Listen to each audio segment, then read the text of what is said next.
మొదలొచ్చిండయ్యా ముఖ్యమంత్రి రేవంత్ రెడ్డి సబ్జెక్టు తోటి ఆబ్జెక్టు తోటి ప్రెస్ మీట్ పెట్టిండు. మరి పెట్టేం చేసిండయ్యా అంటే ఇక చూద్దాం. ఇక 10 ఏళ్ల పాలనలో 100 ఏళ్ల నష్టం.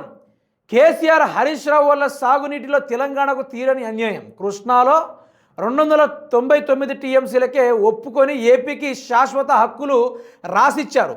మేం 555 టీఎంసీల కోసం కేంద్రంతో కొట్లాడుతున్నాం. ఓరి నాయనో, మరి కేంద్రంతో కొట్లాడితే మొన్నటికి మొన్న ఎవరు మరి కేంద్ర జలశక్తి శాఖ వనరులకు లేఖ రాసొచ్చి మాకు 45 టీఎంసీలు ఇవ్వాలని కేటాయింపులు అడిగింది ఎవరు? ఎవరి చెవిలో దూది పెడుతున్నాం ముఖ్యమంత్రి రేవంత్ రెడ్డి? కొంచెమైనా మాట్లాడడానికి అర్థం ఉండాలి, పర్థం ఉండాలి. మరి కేసీఆర్ ఎందుకు బయటకు వస్తాడు? ఆయనకేం సంబంధం? ఆయన ముఖ్యమంత్రి ఆయన, లేకుంటే ఆయన ఫామ్ హౌస్కి నీళ్ళు పోవాలన్నా? పాలమూరు నుంచి ఆయన ఫామ్ హౌస్కి మేము నీళ్ళు పోవాలన్నా? నీ ఊరికే కదా.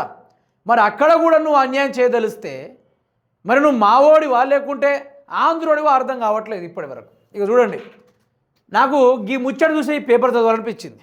ఇక చూడండి, మీరు దమ్ముంటే కేసీఆర్ అసెంబ్లీకి రావాలి, లేదంటే మీ కాలు మొక్త బాంచాను. మొన్న ఏం చేసిండు? ఈ చేతులు అనుకోవద్దు, ఇవి కాళ్ళు అనుకోండి అనుకుంటూ సీదా కేసీఆర్ని కలవడానికి పోయిండు. ఎందుకు తెలుసా? కేసీఆర్ ఒక యుద్ధమైన మాటలు మాట్లాడతాడు, విత్ పవర్ పాయింట్ ప్రజెంటేషన్ ఇస్తాడు, అన్ని ఎవిడెన్స్ తోటి సహా చూపెడతాడు. ఇప్పుడు దమ్ముంటే అసెంబ్లీకి రాట. కేసీఆర్ అవసరం లేదు నాకు తెలిసి. నీకు వార్డ్ మెంబర్ చాలు, బీఆర్ఎస్ పార్టీ తరపున నిలబడే ఒక వార్డ్ మెంబర్ చాలు. అతనికి ఉన్నంత జ్ఞానం మీ పార్టీలో ఏ ఒక్కడికి లేదు, ఇంక్లూడింగ్ యూ ఆల్సో. నీకు కూడా లేదు, లేదంటే లేదు. దమ్ముంటే కేసీఆర్ అసెంబ్లీకి రా. మొన్న వచ్చిండు, నువ్వు ఏం చేసినావు? వచ్చింది కదా మొన్న, ఏం చేసినావు? అసెంబ్లీ వాయిదా వేయండి, హమాకు బచాలో స్పీకర్ అనుకుంటూ ఆడ నుంచి బగాయించినావు. ఆ రోజు ఎందుకు మాట్లాడలే? కేసీఆర్ వస్తాడో రాడని తెలిసి దమ్ముంటే అసెంబ్లీకి రా అట. అందుదే జుట్టు, లేకుంటే కాలన్నట్టుగా ఉంది రేవంత్ రెడ్డి మాట చూస్తే. లేదంటే రాజకీయంగా జల సమాధే సీఎం రేవంత్. కేసీఆర్ని జల సమాధి చేయాలంటే నీ అయ్య తరం కాదు, నీ తాత తరం కాదు, నీ అన్నదమ్ముల తరం కూడా కాదు. ఆంధ్ర మహామహులను ఒక్కొక్కరిని ఉత్సవోపించాడు ఆ నాయకుడు, ఉత్సవోపించాడు. 10 ఏళ్ళు పరిపాలించాడు. ఈరోజు తెలంగాణ అనుకునే స్వేచ్ఛను కల్పించిండు. ఈరోజు కూర్చున్న కూర్చునికి ఆయన తీసుకొచ్చిండు కదా. నువ్వు కూర్చున్న కూర్చుని తీసుకొచ్చింది ఆయనే కదా. మరి అంత విశ్వాసం లేకుండా సిగ్గులేని మాటలు జల సమాధి అనుకుంటూ, మీరు సావాలి అనుకుంటూ, ఎవడి పాపాన వాడేపోతాడు. కర్మ ఎవరిని వదలదు. సమయం వచ్చినప్పుడు అందరి సరదాల్ని దూలని అన్ని తీర్చేస్తుంది. కృష్ణా నుంచి రోజుకు 13.37 టీఎంసీలు తరలించేలా ఏపీ ప్రాజెక్టులు కట్టుకుంది. మనం మాత్రం రోజుకు 0.25 టీఎంసీలు కూడా తీసుకోలేకపోతున్నావు. ఎందుకంటే నువ్వు ఢిల్లీకి పోవడానికే సరిపోయినావు. ఇక నువ్వు టీఎంసీలు తీసుకునే కాడ ఆడున్నావు. ఆంధ్రలో అట్ట కట్టుకుంటున్నా అని చెప్తా ఉన్నావు.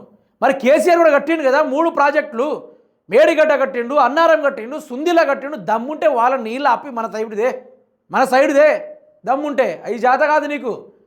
బూట్లు తుడుచుడు, చెప్పులు తుడుచుడు, ఊడిగం చేసుడు, సిగ్గుశరం ఉండాలి భయ్ కొంచెమైనా. నువ్వు స్థాయిలో ఉన్నావు, నువ్వు హోదాలో ఉన్నావు, సిగ్గుశరం ఉండాలి కొంచెమైనా మాట్లాడడానికి. చలో మళ్ళీ ఏమంటాడు? పాలమూరు ప్రాజెక్టును జూరాల నుంచి శ్రీశైలానికి మార్చడం వల్లే ₹84 కోట్లకు అంచనా వ్యయం. ప్రాజెక్టు సోర్స్ మార్పుకు నాడు కేబినెట్ ఆమోదం తీసుకోలేదు. ఈ విషయం బయటపడుతుందనే కేసీఆర్ అసెంబ్లీకి రావట్లేదు. అబ్బబ్బబ్బబ్బబ్బా.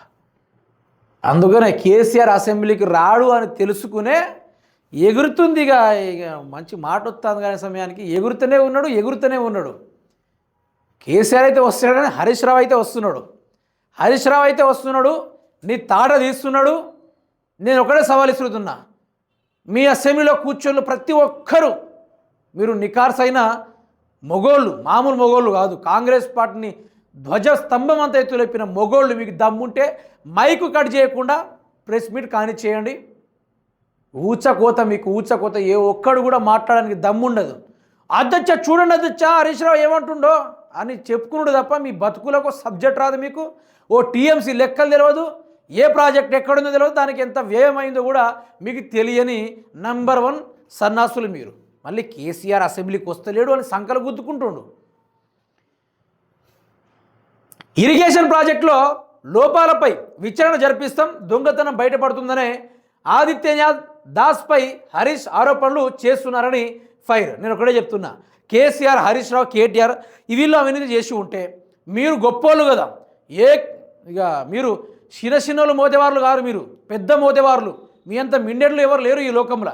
మరి 2 ఏళ్ళ నుంచి వాళ్ళు అవినీతి చేసి ఉండుంటే మరి ఎందుకు ఆధారాలతోటి ప్రొడ్యూస్ చేసి తెలంగాణ రాష్ట్రంలో ఉన్న తెలంగాణ రాష్ట్ర విజిలెన్స్ ఉంది కదా, వాళ్ళ ద్వారా విచారణ పెట్టాల్సింది, లేకుంటే సిబిఐ దర్యాప్తుకు పోవాల్సింది, లేకుంటే ఏసీబీకి. ఆ తర్వాత ఎన్నో ఇంట్రాగేషన్ చేసేవాళ్ళు ఎన్నో రకాలుగా కేంద్రం చేతుల్లో ఉంది. నువ్వు ఈ నుంచి సీటీ వేస్తే మోటే భయ నుంచి సీటీ వేస్తాడు, పంపిస్తాడు, జైలుకు పంపిస్తాడు. అంటే ఆడ అవినీతి చేయలేదు, దొంగ పత్రాలు ప్రయత్నం చేసిర్రు, కథలు పడ్డారు. అన్నీ చేసినా కూడా నిజం నిప్పు లాంటిది కదా, నిలకడగా నిలిచిపోయింది.